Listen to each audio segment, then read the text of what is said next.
Assalamualaikum warahmatullahi wabarakatuh. Kita lanjutkan materi kita di pertemuan ketiga di mata kuliah sistem terdistribusi. Di minggu ketiga ini kita akan membahas mengenai proses sistem terdistribusi.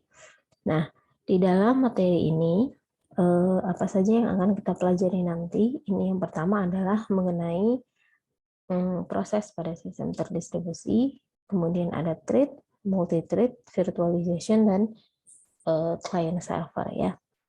Nah, sekarang kita lihat dulu sebenarnya proses itu apa sih di dalam sistem terdistribusi. Nah, proses itu sendiri adalah sebuah program atau suatu program yang sedang dieksekusi ya, atau yang sedang dikerjakan. Eksekusi proses ini dilakukan secara berurutan ya. Jadi di dalam proses ini, di dalam suatu program yang sedang dieksekusi ataupun dijalankan, ada beberapa bagian ya dalam proses. Yang pertama ada program counter. Ini menunjukkan instruksi berikutnya yang akan dieksekusi. Kemudian nanti ada yang namanya stack. Stack ini adalah tempat penyimpanan temporary data yang dibutuhkan selama program dieksekusi. Kemudian ada data section. Ini mengandung variabel global dari suatu proses ya. Nah, kemudian sistem operasi itu sendiri ini sedang mengeksekusi berbagai jenis program. Jadi, sebenarnya sedang terjadi proses di sana ya, di dalam sistem operasi tersebut. Nah, ini kita lihat dulu contoh kasus dari penerapan proses sistem informasi terdistribusi ya. Misalnya kita ambil contoh di sini adalah sistem perbankan. Nah, contoh kasusnya seperti ini. Pada sebuah bank, pelayanan nasabah yang menabung dilayani oleh teller ya. Masing-masing teller hanya memasukkan data-data nasabah yang diperlukan dan memasukkan nominal yang dibutuhkan, sehingga data secara otomatis akan tercatat. Nah, pertanyaannya di sini adalah di manakah proses terjadinya penyimpanan data nasabah tersebut? Nah, proses penyimpanannya itu nanti terjadi di server. Kenapa? Sebab jika masing-masing teller diberi aplikasi penyimpanan sendiri, maka data yang ada tidak akan sinkron. Contohnya nih, misalnya ada nasabah A akan melakukan transaksi dengan teller B. Kemudian datanya dicatat pada komputer B. Jika suatu saat nasabah A akan melakukan transaksi, tetapi teller B ini sedang melayani nasabah lain, apa yang akan terjadi jika nasabah A tidak dilayani oleh teller B? Ya, karena di awal kan tadi dia sudah bertransaksi dengan teller B ya, kemudian dicatat di komputer B. Tetapi jika suatu saat nasabah akan melakukan transaksi, tetapi teller B sedang melayani nasabah lain, apa yang akan terjadi apabila nasabah A tidak dilayani oleh teller B tersebut ya? Seperti apa? Nah, itu akan menjadi sebuah permasalahan ya, karena nanti akan mengalami seperti tadi ya, kesulitan sepertinya nggak fleksibel gitu, artinya nasabah harus menunggu si teller B gitu ya, sementara teller kan ada banyak. Nah, untuk mengatasi masalah transaksi tersebut, maka diperlukanlah sebuah server yang di tiap teller hanya terdapat aplikasi yang akan terhubung pada server. Dan proses transaksi dilakukan pada data yang ada pada server. Artinya semua teller itu nanti akan mengakses ke servernya, ke satu server yang sudah ditunjuk. Nah, di dalam penjelasannya yang tadi ya, atau proses yang tadi, inilah disebut sebagai proses terdistribusi. Artinya ada proses transaksi yang dilakukan pada server dan distribusikan pada tiap komputer yang dimiliki oleh teller. Jadi pemahaman tentang proses pada sistem terdistribusi adalah adanya proses transaksi yang dilakukan pada server dan distribusikan pada beberapa atau lebih dari satu komputer yang dimiliki ya. servernya satu, pendistribusiannya bisa lebih dari satu komputer. Seperti itu penjelasan daripada proses sistem terdistribusi. Kemudian di dalam proses sistem terdistribusi kita akan memahami atau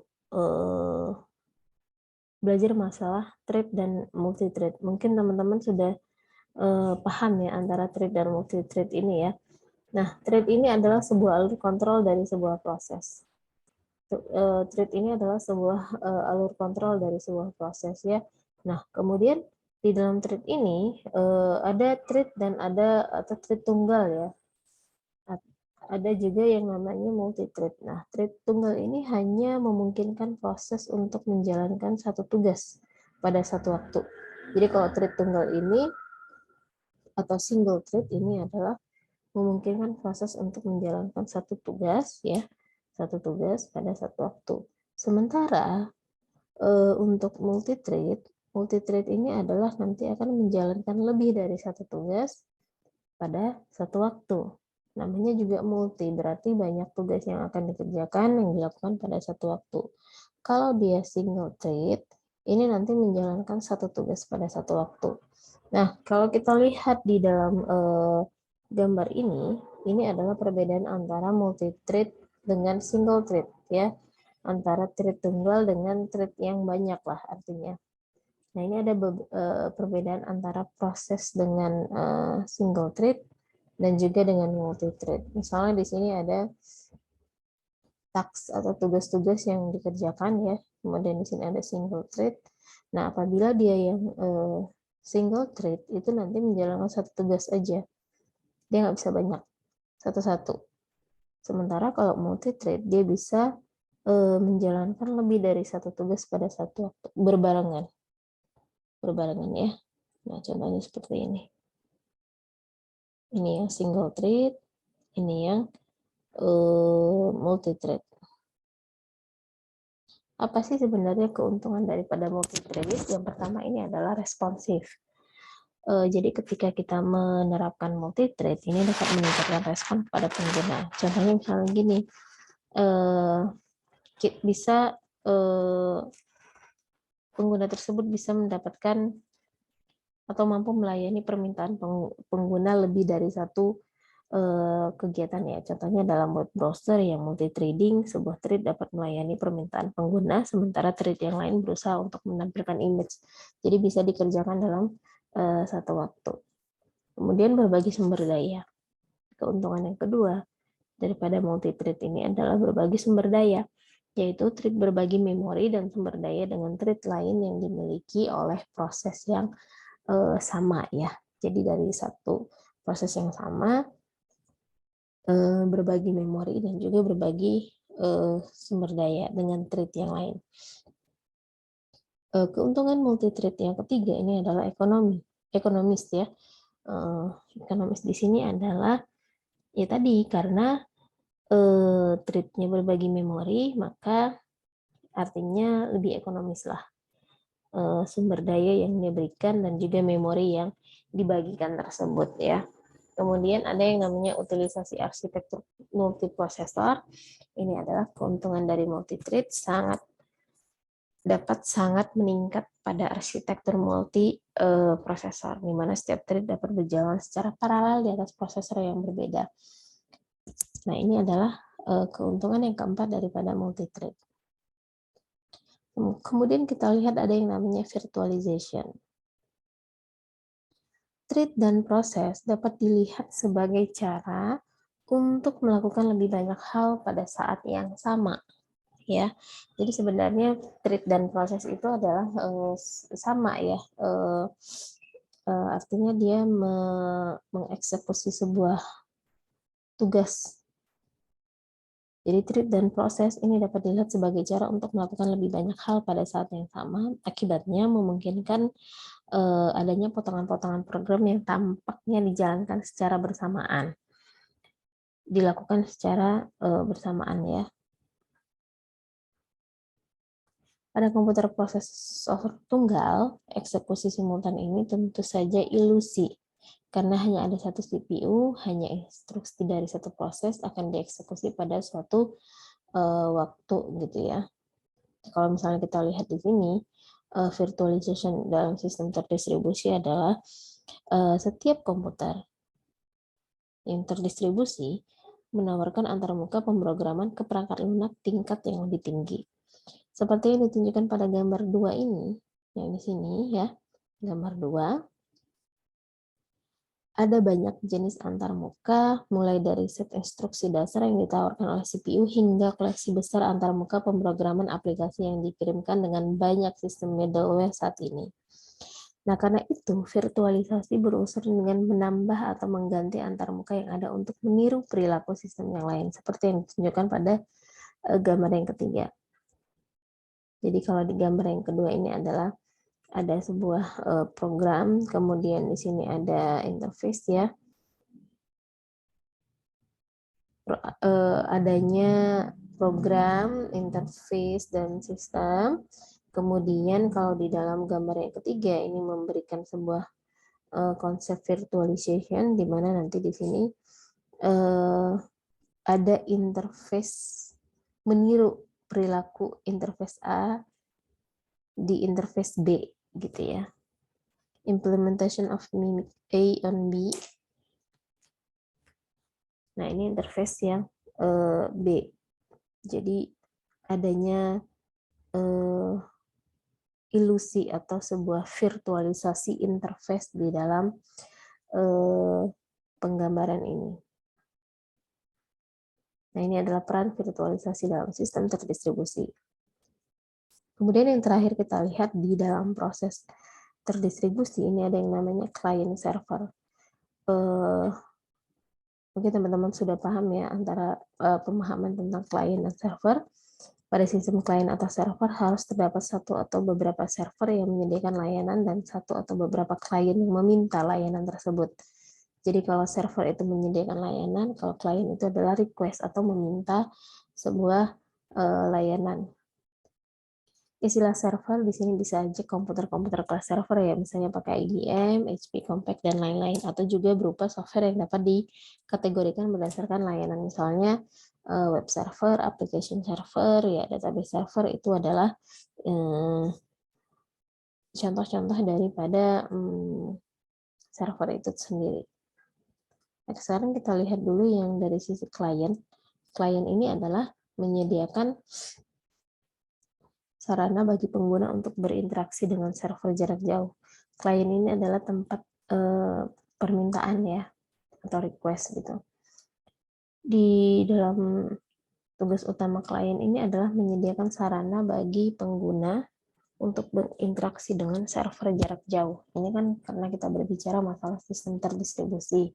Tadi artinya ada satu server nanti yang dia akan mendistribusikan tasknya di beberapa klien. Ada dua cara interaksi ini ya, interaksi klien ini. Yang pertama adalah untuk setiap layanan jarak jauh, mesin klien akan memiliki rekanan terpisah yang dapat menghubungi layanan melalui jaringan, menyediakan akses langsung ke layanan jarak jauh dengan hanya menawarkan antarmuka pengguna yang nyaman. Sehingga mesin klien hanya digunakan sebagai terminal tanpa perlu penyimpanan lokal. Dalam hal antarmuka pengguna jaringan, semuanya diproses dan disimpan di server. Di gambar 4A ya. Nah, di sini ada penggambarannya. Atau bisa dengan cara yang kedua. Cara berinteraksinya yang kedua, menyediakan akses langsung ke layanan jarak jauh dengan hanya menawarkan antarmuka pengguna yang nyaman. Secara efektif, mesin klien hanya digunakan sebagai terminal tanpa perlu penyimpanan lokal yang mengarah ke solusi netral aplikasi yang digunakan. Gambarnya adalah yang 4B. Ada client machine, ada server machine, ini yang 4A ya, ada network atau jaringannya, ada application, middleware, dan OS. Nah, di sini ada yang namanya application specific protocol. Kemudian bisa dengan cara yang kedua, yaitu dengan menggunakan application independent protocol, di mana ada beberapa aplikasi yang dijalankan, kemudian ada middleware dan ada localhost, ya. Nah, bisa dengan dua cara ini. Itu yang request daripada klien, ya. Kemudian server.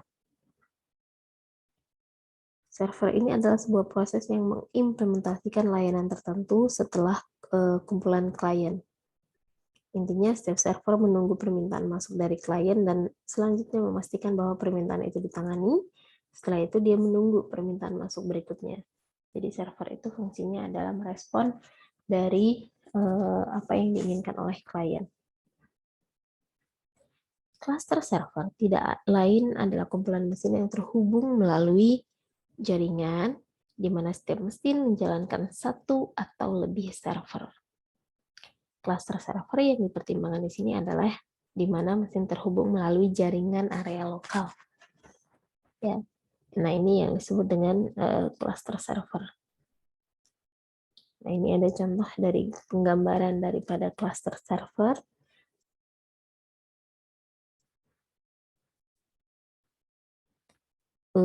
Seperti dalam arsitektur client server multi-tier, banyak server cluster, juga server yang didedikasikan untuk pemrosesan aplikasi. Misalnya di sini ada first tier, second tier, dan third tier. Ini adalah organisasi umum cluster server 3 tingkat, ya. Di sini ada client request, kemudian nanti di first tier ini ada yang namanya dispatch request. Nanti masing-masing request-nya dibagi-bagi, ya. Itu masuk ke dalam second tier.